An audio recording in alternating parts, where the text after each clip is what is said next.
CAA के खिलाफ केंद्र पर हल्ला बोलने के लिए बुलाए गए विपक्ष की बैठक।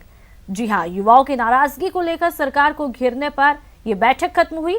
कांग्रेस की अगुवाई में 14 दल इस बैठक में शामिल रहे, तो कई बड़ी विपक्षी पार्टियों ने इस बैठक को नकार कर विपक्ष की रणनीति को बनने से पहले ही बिखेर दिया। देखिए रिपोर्ट में।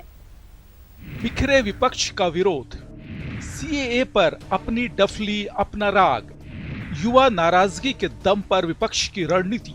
युवाओं में गुस्सा है, डर है। दिल्ली में नागरिकता संशोधन कानून के खिलाफ विपक्षी बैठक में कौन कौन शामिल हुआ और किसने किया किनारा, ये बताएंगे।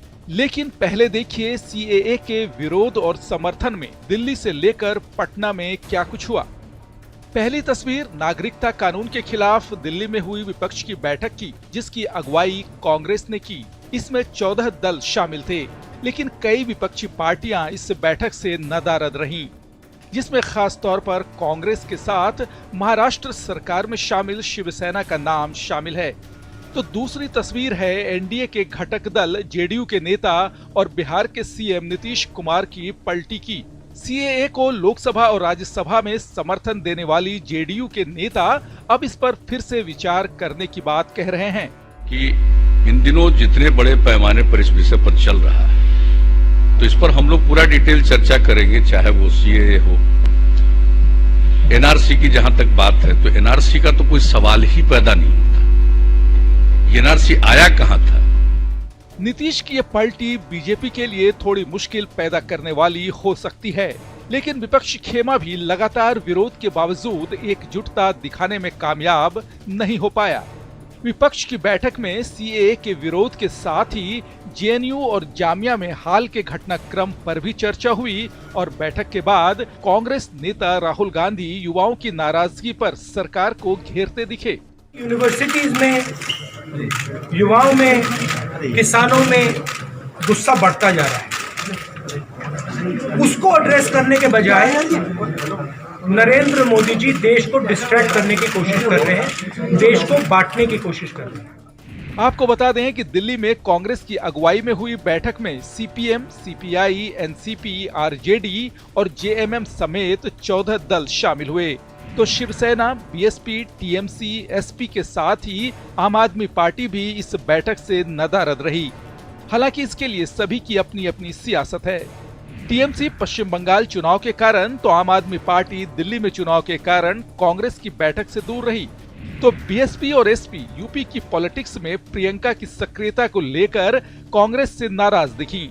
कहना गलत नहीं होगा कि नागरिकता संशोधन कानून के खिलाफ विपक्ष ने हमेशा की तरह एकजुटता दिखाने की कोशिश तो की, लेकिन ये एकजुटता दिखावे की ही रही, क्योंकि कोई भी पार्टी अपनी सियासी मजबूरियों को दरकिनार कर मोदी सरकार के खिलाफ विरोध का नारा बुलंद करने का इरादा नहीं रखती। Bureau report, news 18 network.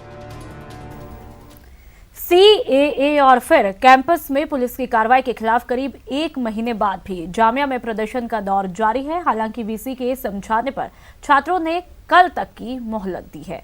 छात्रों की मांग पर वीसी नजमा अख्तर ने उनसे मुलाकात की थी।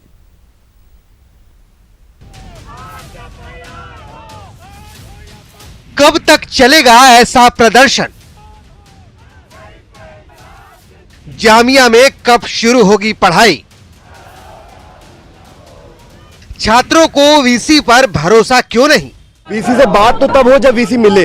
हमारा आज का कॉल वीसी घेराव का था। 15 की रात में जो पुलिस ने बर्बरता की है, 15 तारीख आने वाली है, 1 महीना होने वाला है। छात्रों की सबसे बड़ी शिकायत अपने वीसी से थी। कई सवाल का जवाब इन्हें अपने वीसी से चाहिए था, लेकिन ये तब होता जब वीसी से इनकी मुलाकात होती। जामिया मिलिया के सैकड़ों छात्रों ने अपनी मांगों को लेकर सोमवार को कुलपति नजमा अख्तर के दफ्तर का घेराव किया। छात्र सुबह से ही कैंपस में प्रदर्शन कर रहे थे। प्रदर्शन की वजह आप खुद सुन लीजिए। हमारा सवाल वीसी से ये है कि अब तक दिल्ली पुलिस के ऊपर एफआईआर क्यों नहीं हुई? अब तक जो छात्र घरों से आ रहे हैं उनको सेफ्टी सिक्योरिटी सुनिश्चित क्यों नहीं की गई? वीसी हमारे बीच में आकर बात क्यों नहीं करती है? अपने सवालों का जवाब जानने के लिए प्रदर्शनकारी छात्र मेन गेट तोड़कर भीतर घुस गए और कुलपति के दफ्तर को घेर लिया। छात्रों के सवालों के जवाब देने के लिए दोपहर करीब 2:15 बजे कुलपति नजमा अख्तर दफ्तर से बाहर आए तो छात्रों का सबसे पहला सवाल दिल्ली पुलिस से जुड़ा था। FIR नहीं कराया अभी तक, तो अभी कराए, उनको कराना पड़ेगा। हमने जो FIR कराई है उसे रिसीव नहीं कर रहे हैं वो लोग, उसे नहीं मान रहे हैं। वीसी के इस जवाब से छात्र संतुष्ट नहीं थे और शोर मचाना शुरू कर दिया। तो वीसी नजमा अख्तर ने इस मामले को लेकर कोर्ट जाने की बात कही। हम लोगों ने ऑब्जेक्शन भेजा है उसी गवर्नमेंट को जिसके हम एम्प्लॉई हैं, भेजा है उसको, और बार बार उसके पीछे लग रहे हैं। अब हम कोर्ट भी जाएंगे। छात्रों का दूसरा सवाल सुरक्षा से जुड़ा था। साथ ही 15 दिसंबर को कैंपस में घुसी दिल्ली पुलिस को लेकर भी नाराजगी थी। हमारी वाइस चांसलर कैंपस की सिक्योरिटी का जिम्मा ले। दिल्ली पुलिस हमारे कैंपस में हमसे पूछे बगैर आई थी, हमारे मासूम बच्चों को पीटा था और बहुत तकलीफ दी थी। ये चीज हम लोग बिल्कुल नहीं माने। इन दोनों सवालों के अलावा भी छात्रों ने कई सवाल किए। मसलन हिंसा के बाद हॉस्टल खाली करने की बात आपने क्यों कही थी, जिसके जवाब में सुनिए वीसी नजमा अख्तर ने क्या कहा। मैंने कभी भी हॉस्टल वेकेट करने का ऑर्डर ही नहीं निकाला। जो मुझे बोलना है मैं वो बोलूंगी और आगे छात्रों ने वीसी से उनके ऑस्ट्रेलिया जाने को लेकर भी सवाल किए। क्या आप इन हालात में हमें छोड़कर ऑस्ट्रेलिया जा रही हैं? तो वहीं एनआरसी और CAA पर उनकी राय जाननी चाहिए। एनआरसी और CAA पर आपका क्या नजरिया है, इस सवाल का जवाब भी सुन लीजिए। देखिए, हमने जो कुछ किया आपको सब पता है।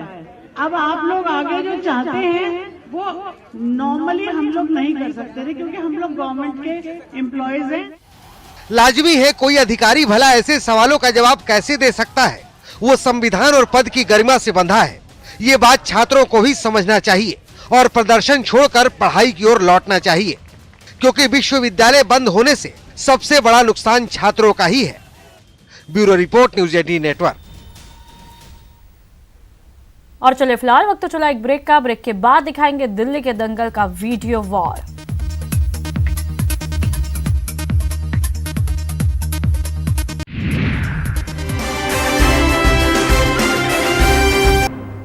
ब्रेक के बाद आपका स्वागत है। दिल्ली विधानसभा चुनाव की तारीख तय होते ही सियासी दलों का वार पलटवार शुरू हो गया है, लेकिन अब की बात सबसे मजेदार वीडियो वार है, जिसकी शिकायत चुनाव आयोग तक पहुंच चुकी है। देखिए, 2020 में दिल्ली की लड़ाई जमीन से ज्यादा सोशल मीडिया पर लड़ी जा रही है। बीजेपी और आम आदमी पार्टी वीडियो वार के जरिए एक दूसरे को घेरने की कोशिश कर रही हैं।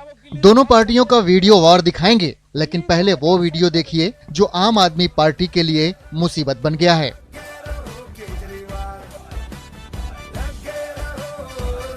दरअसल अब की बार चुनाव में दिल्ली बीजेपी अध्यक्ष मनोज तिवारी के पुराने भोजपुरी फिल्मी गानों के वीडियो के साथ आम आदमी पार्टी ने अपने थीम सॉन्ग को एडिट किया है और इसे सोशल मीडिया पर वायरल किया है, जिस पर मनोज तिवारी ने मानहानि और प्रॉपर्टी राइट्स के अधिकार का आरोप लगाते हुए 500 करोड़ रुपए हर्जाने की मांग की है, जबकि आम आदमी पार्टी भी कानूनी प्रक्रिया के जरिए निपटने की बात कह रही है।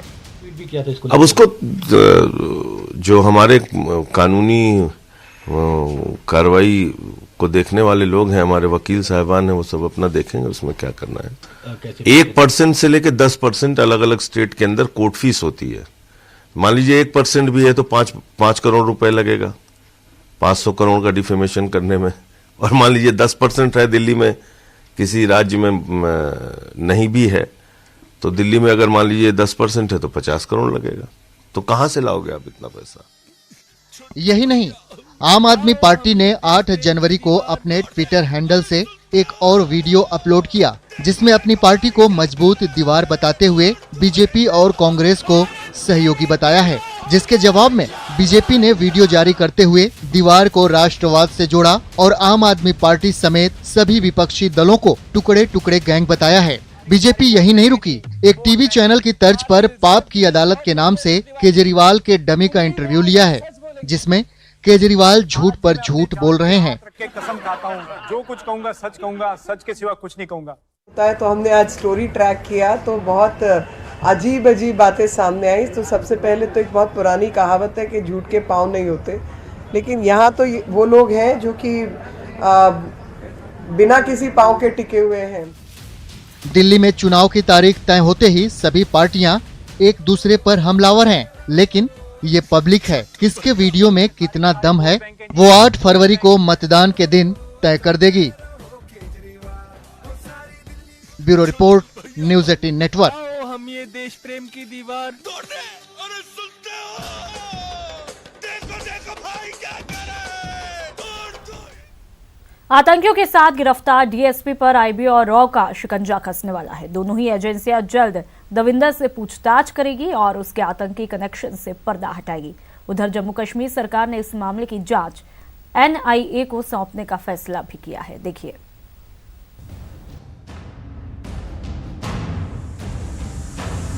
आतंकियों का मददगार जम्मू कश्मीर पुलिस का डीएसपी दविंदर सिंह गिरफ्तारी के बाद सुरक्षा एजेंसियों के रडार पर आ गया है और जल्द ही डीएसपी से इंटेलिजेंस ब्यूरो और रॉ की टीम पूछताछ करने वाली है। डीएसपी दविंदर सिंह को गिरफ्तार करने के बाद ही जम्मू कश्मीर पुलिस ने गृह मंत्रालय के अधिकारियों से मुलाकात की और मंत्रालय को कुलगाम के एनकाउंटर और दविंदर सिंह के आतंकियों के साथ साठगांठ की सारी जानकारियां दी। गिरफ्तारी के बाद ये खबर भी सामने आई है कि दविंदर की आतंकियों से पहले चंडीगढ़ और फिर दिल्ली पहुंचाने की डील थी। आतंकियों को सुरक्षित पहुंचाने के लिए दविंदर ने 12 लाख रुपए की डील की थी।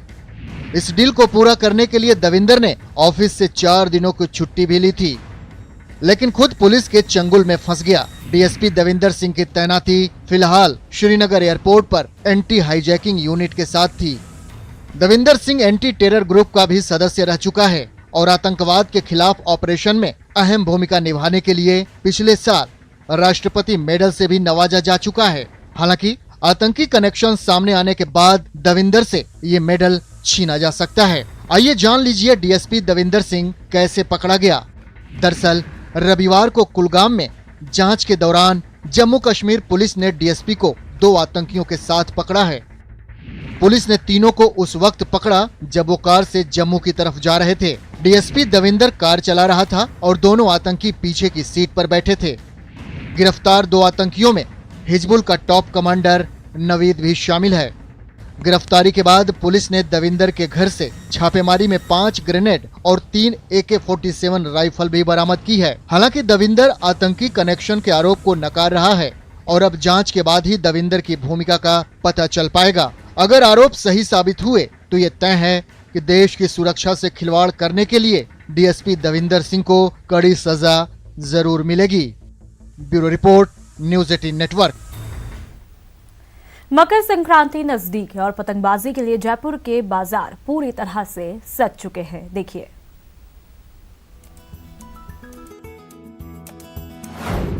सज गए बाजार। 14 को मकर संक्रांति का त्योहार। आसमान में उड़ने के लिए पतंग तैयार। मोदी और पबजी पतंगों की बड़ी डिमांड। राजधानी जयपुर की पतंगबाजी पूरी दुनिया में मशहूर है और इसकी वजह है यहाँ के लोगों की पतंगबाजी को लेकर दीवानगी। मकर संक्रांति को लेकर कई दिनों से बाजार सजे हुए थे, लेकिन मंदी के चलते दुकानदारी कम थी। लेकिन जैसे जैसे संक्रांति का दिन पास आ रहा है, वैसे वैसे बाजार परवान चढ़ रहा है। अब 2-4 दिन से माहौल अच्छा बन गया है और बच्चों को अब जो है जैसे भी छुट्टी थी कुछ टाइम उस टाइम रहा, अब माहौल ठीक है क्योंकि 5-7 दिन लगे संक्रांत के, तो अब उम्मीद ये लगा रहा है कि अच्छा बाजार रहना चाहिए। हर साल की तरह इस साल भी जयपुर के बाजारों में आपको नए ट्रेंड के अनुसार पतंगे देखने को मिलेगी। वहीं इस साल भी पतंगों में मोदी का क्रेज खत्म नहीं हुआ है। जयपुर की पतंगबाजी अपने आप में खास है और इसकी वजह है पतंगों में आने वाली वैरायटी। हर साल कुछ नया यहाँ के बाजार में देखने को मिलता है। सबसे पहले अगर हम बात करते हैं, इस बार भी मोदी पतंगों में छाए हुए हैं। मैं भी चौकीदार के नाम से मोदी की पतंगे इस बार भी बाज़ारों में धूम मचा रही। वहीं साल 2020 की अगर बात करें तो साल 2020 की जो शुरुआत हुई है, 2020 को विश करती हुई पतंगे भी आपको देखने को मिलेगी। वहीं बच्चों में जिस गेम का ज़बरदस्त क्रेज है पबजी का, वो गेम भी, उस गेम की तरह की पतंगे भी यहाँ पर नजर आ रही है। हालांकि इस साल पतंगबाजी का आपका शौक आपकी जेब पर थोड़ा भार ज्यादा डाल सकता है, क्योंकि पिछले साल के मुकाबले इस साल पतंगों की रेट में 5 से 10% का इजाफा देखने को मिल रहा है। न्यूज़ 18 राजस्थान के लिए जयपुर से सचिन कुमार की रिपोर्ट। और इस बुलेटिन में फिलहाल इतना ही। साथ ही अपने पसंदीदा चैनल यानी कि न्यूज़ 18 राजस्थान की ताज़ा तरीन खबरों को देखने के लिए आप विजिट कर सकते हैं हमारी वेबसाइट news18rajasthan.com पर। नमस्कार।